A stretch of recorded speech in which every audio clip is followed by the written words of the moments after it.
This is the Boombox 2, JBL's new jumbo portable Bluetooth speaker. This thing is designed to put out some serious volume with thumping bass, and it certainly does that. But the question is, how does it stack up against Ultimate Ear's new portable beast, the Hyperboom? Let's find out, shall we? First things first, price. These aren't cheap. The Boombox 2 lists for $500. The Hyperboom is $400. But this is the type of speaker you get when you want to take the party on the go, tailgating, the beach. Maybe this is even the main speaker in your house or apartment. The point is, it goes where you go. As an outdoor speaker, I probably have to give the nod to the JBL's design. Both of these weigh 13 pounds, but the JBL is a little more natural to carry around. It's got the handle, the tubular design. It looks like it belongs outdoors. The Hyperboom, on the other hand, has a thick rubber strap, and it kind of feels like you're carrying around a big picture of something really solid. It's boxy, it's understated, and it looks a little more at home indoors. The Hyperboom is splash-proof with an IPX4 rating, while the Boombox 2 is fully waterproof with an IPX7 rating. It could take a dunk and survive. Both charged with AC adapters and are listed as having up to 24 hours of battery life. That number is really going to drop if you crank the volume. You're probably only looking at 3 to 4 hours at top volume, and the Hyperboom takes only 2.5 hours to charge, while the Boombox 2 takes around twice that. What's interesting about the Boombox 2 is that it has a smaller 10,000 milliamp battery than the original, which had a 20,000 milliamp battery.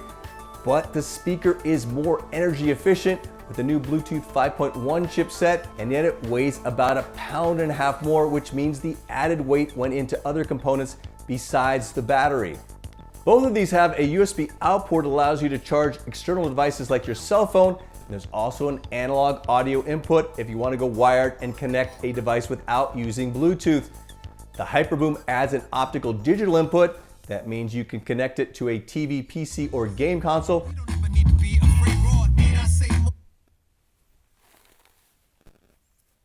You can also toggle between two Bluetooth connections.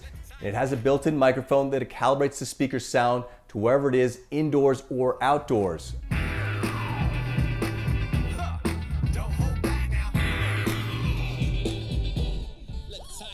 The big difference in sound between the Boombox 2 and the original is really the bass. It goes deeper and has more punch to it, while the power rating is a little higher for the Boombox 2.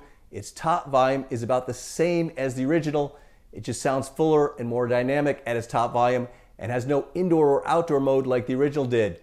You can link up wirelessly to the latest JBL Bluetooth speakers, but sadly you can't link to the original Boombox. Now, my somewhat superficial 11-year-old kid saw me playing around with these speakers outside, and after taking a quick look, he declared that the Boombox 2 sounded better, except he hadn't really listened to them. He was more basing the sound on the looks of the speakers. I then had him really listen, and he realized, like I already had, that the Hyperboom is actually the better sounding speaker. Check it out now. Moving in, I'm about to pounce, pile up the wins in huge amounts. Both play loud, but the Hyperboom sounds more natural, has a bigger sound stage with better overall clarity and smoother sound. It doesn't win by a lot in the sound department, but it does win. I do like the design of the Boombox 2, and it's an excellent portable party speaker that punches out deeper bass and richer sound than the original, but the Hyperboom is the better overall sounding speaker indoors and outdoors, and it does cost $100 less.